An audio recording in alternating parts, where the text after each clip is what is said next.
All right, firstly, I'd just like to clarify a couple of things as it's evolved during the course of the day.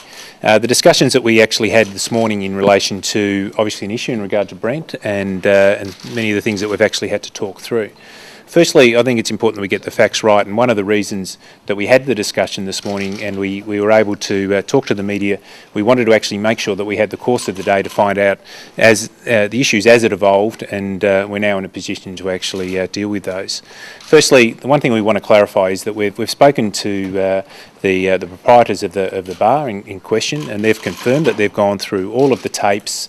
They've spoken to all of the people who were involved in working on the night, and they confirmed that there was the incident which was purported to have happened didn't occur. That's an important starting point for us, which then actually enables us to then focus on the issue which was the fundamental one, as we spoke about this morning, was that which actually related to Brent being intoxicated at the bar at 2:30 in the morning. The management of the bar can confirm that Brent was asked to leave at 2:30 in the morning and left without any concern or consideration, and there was no issue at all in regard to that.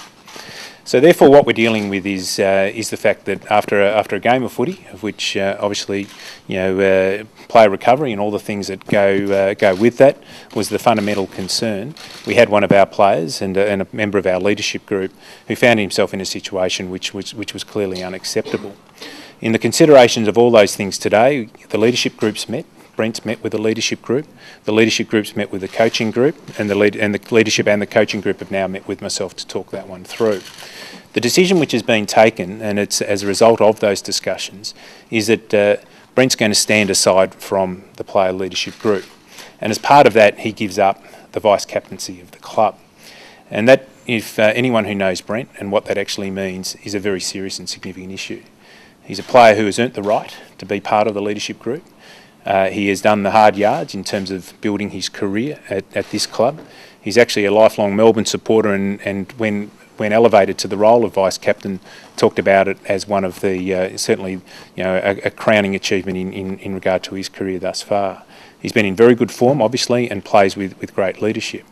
The responsibility he now has is to try and re-earn that right. And he, having earned the right in the first place, he obviously knows what it takes, but he also understands that he's now coming from a fair way back in regard to that particular issue. But having had that as the background to it, it is a punishment which, from his point of view, and as I said, evolved from the discussion with the leadership group, would hurt probably, and he'll talk on behalf of that at the highest level in that context. So from our point of view, we're satisfied as a club that the issue will be dealt with. It's important that Brent faces this situation and faces up to it the same way as he had to face up to it with the leadership group today and everyone else in and around the club. And like the person that he is, he has genuinely done that. Now you can say a few words, Matt, and talk it through. Yeah, look, obviously I'm disappointed and embarrassed on what happened last night. Obviously, not setting the right standards and for this footy club, and obviously very disappointed on losing the vice captaincy, but I'm going to keep leading the way I have the last 2 or 3 years, so I'm not going to change anything. Yeah, and you might talk about what the next stage in terms of what you need to do in terms of dealing with that issue. Yeah, look, obviously I have a problem with my binge drinking. I don't drink a lot, but when I do, I seem to consume too much, and I'll be seeking help through the AFLPA, and so. Yeah. Look, it's a difficult situation for Brent because he has given up a lot of what he loves, and he's earned he's worked really hard the last couple of years. I think it takes a great deal of courage to stand in front of people and suggest that he has an alcohol, his binge drinking situation, which I'm sure you'll get advice for, and you'll certainly seek to remedy that concern that he has. But he's a player who's worked his arse off in the last 2 or 3 years to get to what he has, and what's been taken away from him is a significant thing. And I know he'll work incredibly hard to regain the trust of his teammates, and also to resurrect his position at the Melbourne Football Club. So I'm sure that he'll get his best foot forward, and given up what he has, I think this might be the making of a better player. Is Brent available for selection this week? He'll be certainly available for selection, yeah. Whether we select him or not's another thing, but he'll certainly be available. Dean, you've clearly not put a time frame on how long Brent steps aside from the leadership group. Can you give us an idea of, will it be for the rest of the season? Oh, his behaviour and actions will be closely monitored, let me tell you. You know, this is something that we'll all have eyes on. He'll be under the microscope, so there'll be no easy calls back, no easy way back. He's got to earn the right to get back, because we will not, and we have not, allowed this situation to occur before, and it will not happen again, in the sense of Brent putting himself in that situation again. So we're very, very strong. If he is going to remain a Melbourne player, and I want him to be, that his behaviours and his actions will speak louder than anything, and that's what challenges him right now. Dean, there's some very senior players in the theatre now. Why are they here, and what's the message does this send? Oh, we are fully supportive of Brent and helping him through the situation he's in right now. I mean, we'll assist him and support him. He's a teammate and a mate of all the players that are here. He plays the way we like, and we'll support him through it, and he'll come out of it a better player. Swabby, was there doubts and allegations made about what happened at the bar? Is that why you went to Yeah. You know, we obviously we had discussions with Brent in the morning. You know, we wanted to be absolutely clear what had happened. You know, when a player is, or any person's intoxicated, often they're not necessarily that clear in their thoughts as to what happened. And in the end, that becomes the nub of the issue, that we had a senior player who's won the respect. And I suppose, you know, there are phone calls that you receive in the morning, and as we talked about this morning, this was a surprising one, because we see the critical part of leadership is modelling behaviours, and in this case, the behaviours as we seek and expect from our leaders weren't modelled. So once it was actually clarified as to exactly what happened, we were then able to deal with what the issue in fact was, and we're able to put a circle around it. It was in fact that issue. What is the issue? If it wasn't urinating on the bar, Brent, what was it that you were asked to leave the venue for? Obviously, I was too intoxicated, so I got asked to leave, and there was no remonstration. So, and as would be expected from an elite athlete, that's beyond our expectations. Sorry, I mean, as you said, you don't drink a lot. Is it a major issue, binge drinking for yourself? Is it a major issue with footy? yeah, I think these days it can be, but you know, AFL players, athletes don't drink a lot, but when they do, as I said before, I consume too much. So as I said, I'd put my hand up and say I do have a problem, and I'm willing to seek help. The vice captaincy obviously meant a lot to you. How does it feel standing here today, this afternoon? Oh, it's very embarrassing. You know, I pride myself on my leadership, and you know, when I got the vice captaincy, it was a great honour, and to be getting that taken away from me is very disappointing. I've let myself down, let the club down, I've also let my family down. Is it something you put your hand up to do, to relinquish that responsibility? Yeah, I want it back, so I'm doing everything I can to win it back.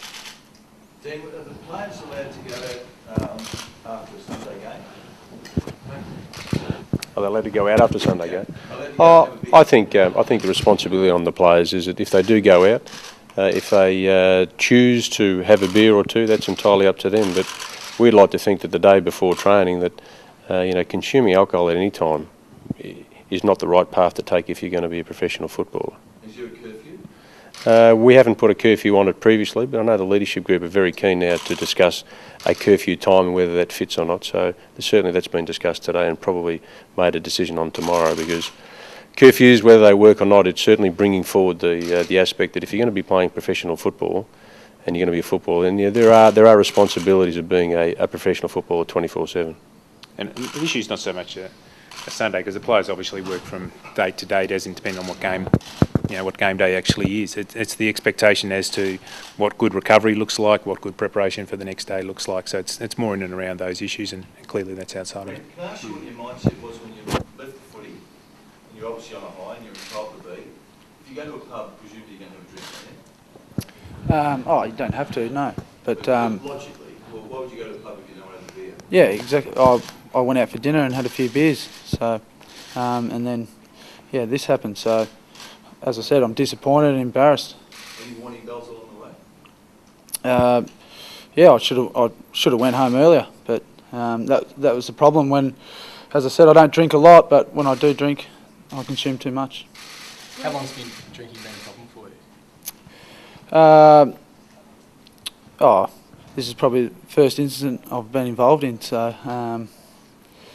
I don't think it's too much of a problem. I think I can, if we act on it quickly, hopefully fix things up. Is binge drinking the problem, or is the fact that he was out late drunk? The fact that he was out late drunk is the issue. The concern is, from Brent's point of view, is that, a few beers ends up with a few more beers, and I would think as a competition or in terms of a player group, when the various studies have been done over recent years, that seems more the issue. In terms of just the general consumption of alcohol in AFL football, it's actually lower than what most people are of that age group.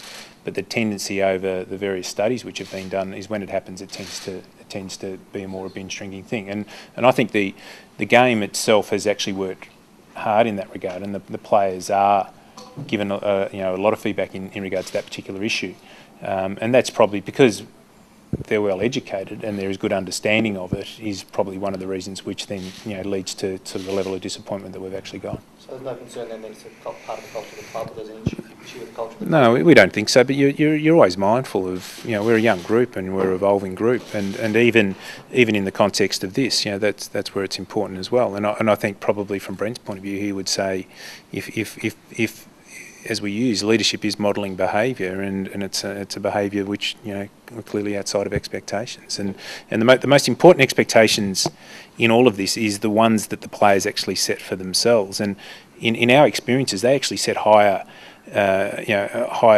targets or lower targets in this case than what is normally set of them, and so therefore when dealing with the issue, it's actually the player leadership group. And as was observed, the guys are all here. The guys who are the leaders, they're Brent's peers, and whilst he has to win back the respect of the Melbourne coaching group, and I think in some cases the Melbourne supporter group, the most important thing that he has to win back the respect of is the blokes who are in this room, who are his leaders. And Cameron, just you talk about his peers, just double checking there were no other players involved? No.